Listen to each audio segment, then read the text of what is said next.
getting accepted for American Airlines credit card. It's pretty easy thing to do today. I'm going to teach you how you guys can get accepted for American Airlines credit card.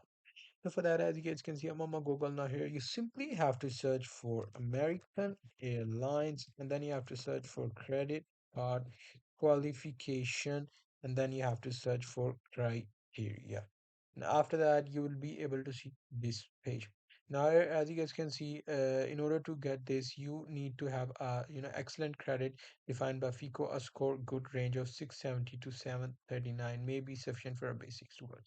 So I'm just going to click on that and click going to the website. This form contain all the information, yeah, to how to get access.